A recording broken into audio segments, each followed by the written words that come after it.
नमस्कार विद्यार्थी मित्रांनो, तुम्हा सर्वांचं मिस्टर प्रोफेसर या यूट्यूब चॅनलवर मी स्वागत करतो.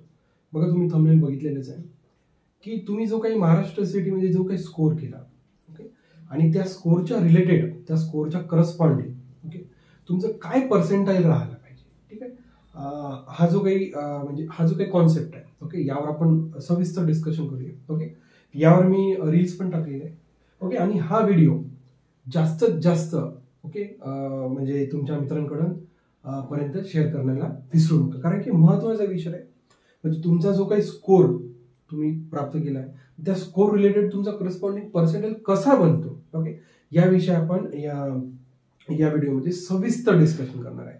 म्हणजे यानंतर मार्क्स आणि पर्सेंटाईल यामध्ये तुम्हाला कोणत्याच प्रकारची अडचण राहणार आहे, मी 100% सांगतो. ओके, त्यामुळेच हा व्हिडिओ तुम्हाला जास्तीत जास्त शेअर करायचा. बघा, मग आपला तोच विषय की किती मार्क्सला किती पर्सेंटाईल. ठीक आहे, क्वेश्चन मार्क आहे.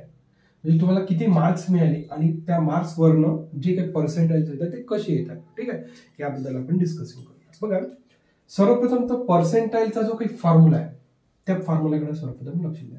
जे काही पर्सेंटाईल आपण काढत आहोत, या पर्सेंटाईल काढत असताना कोणत्या प्रकारचा आपण फॉर्म्युला यूज करतो. बघा,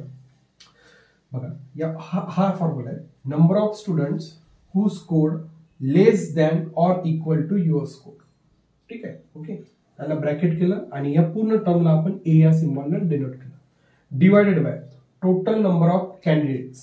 ठीक आहे, म्हणजे एखादी समजा पर्टिक्युलर शिफ्ट आहे, त्या पर्टिक्युलर शिफ्ट मध्ये टोटल नंबर ऑफ कॅन्डिडेट्स किती आहे, या टर्मला आपण बी न डिनोट केलं, इनटू, ओके, आपल्याला कितीने मल्टिप्लाय करायचं, 100.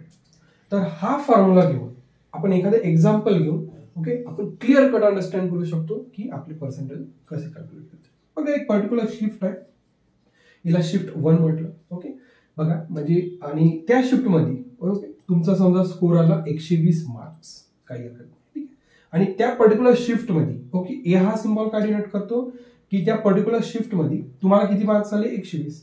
मग ए सिम्बॉल काय डिनोट करतो, ही जी काही टर्म आहे. म्हणजे असे किती विद्यार्थी आहेत ज्या विद्यार्थ्यांना तुमच्या एवढे किंवा तुमच्यापेक्षा कमी मार्क्स मिळाले, असे किती विद्यार्थी आपल्याकडे, 18,000.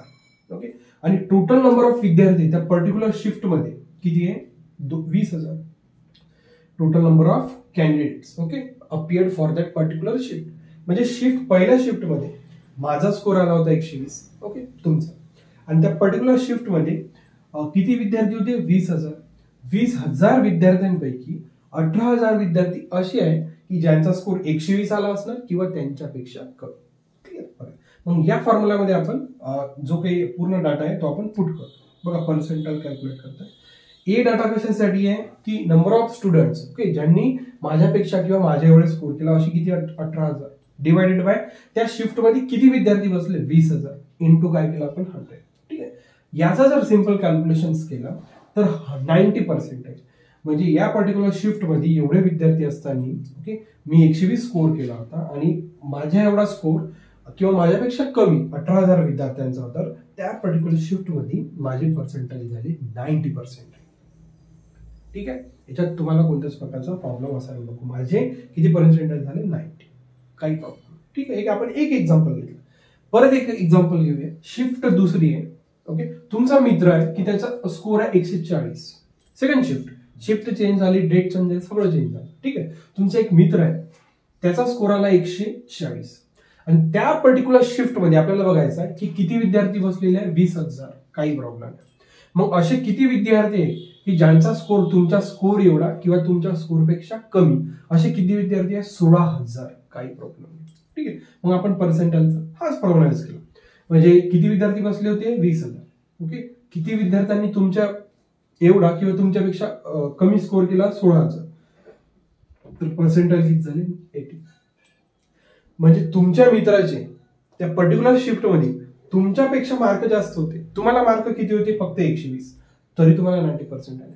तुमच्या मित्राचे मार्क किती आहे, 140. ओके, पण तू शिफ्ट चेंज झाली. ओके, फरक कुठे पडतोय बघा. म्हणजे नंबर ऑफ विद्यार्थी, नंबर ऑफ कॅन्डिडेट्स, म्हणजे तुमचा जो काही स्कोर आहे, तुमच्या स्कोर एवढ्या किंवा तुमच्या स्कोरपेक्षा कमी असे किती विद्यार्थी, इथं 16,000, इथे किती होते, 18,000. आकडे चेंज झाले, 80%. म्हणजे त्याला त्या पर्टिक्युलर शिफ्ट मध्ये मे बी असं होऊ शकतो की ही शिफ्ट समजा थोडीफार इझी राहते. ही शिफ्ट कशी होती, इझी होती, त्याच्यामुळे ठीक आहे. ही शिफ्ट समजा त्याच्यापेक्षा थोडी हार्ड होती, मिडियम मॉडरेट लेवल. इथं लक्षात शिफ्टनुसार म्हणजे मार्क्स तर इथं जास्त दिसून राहिले, परंतु पर्सेंटेज कशी आहे, कमी आहे, कारण की ती त्या फॉर्म्युलावर डिपेंड आहे. याच्या लक्षात म्हणजे किती विद्यार्थी आहे ज्यांनी तुमच्या एवढा स्कोर केला किंवा तुमच्यापेक्षा कमी, याला खूप महत्व आहे. ठीक आहे. बघा आता त्यानंतर बघा आपण एक तिसरं एक्झाम्पल याच्यासाठी घेतलं मी. ओके बघा, या शिफ्ट मध्ये 140 मार्क होते. ओके समजा इथे माझा ओके शिफ्ट 3 समजा मी दिली, इथे माझा स्कोर आला 140, तुमच्या मित्राचा आणि माझा स्कोर 140च होता, परंतु शिफ्ट काय होती, चेंज. बघा या शिफ्ट मध्ये 30,000 विद्यार्थी बसले. 30,000 विद्यार्थ्यांपैकी 22,000 असे विद्यार्थी आहेत की ज्यांचा स्कोर माझ्या एवढा किंवा माझ्यापेक्षा कसा आला, कमी मार्क्स. ठीक आहे. त्याच्यामुळे मग मी काय केलं, 22,000 भागीला 30,000 गुणिले 100, तर माझे पर्सेंटेज किती आली, 73. म्हणजे माझा आणि तुमच्या मित्रांचा स्कोर सेम होता, परंतु त्याचे पर्सेंटेज कसे आहे, जास्त ऍज कम्पेअर टू. का बरं, कारण की इथे घोळ झाला म्हणण्यापेक्षा बघा आकडे काय चेंज झाले की नंबर ऑफ विद्यार्थी या शिफ्टमध्ये 20,000 विद्यार्थी होते, या शिफ्टमध्ये 30,000 विद्यार्थी. आणि ते जे काही ज्या मुलांना माझ्या एवढे किंवा माझ्यापेक्षा कमी स्कोर होता, तो याकडे चेंज झाला. हे लक्षात म्हणजे अशा प्रकारे पर्सेंटेज काय होतात, कॅल्क्युलेट होतात. आणि म्हणजे भरपूर जणांना एक काय म्हणू शकतो, एक पेचाच आहे की म्हणजे गैरसमज म्हणा, जो काही गैरसमज पर्सेंटाईल आणि मार्क्स बद्दल होता, तो या व्हिडिओतनं पूर्णपणे क्लिअर व्हायला पाहिजे.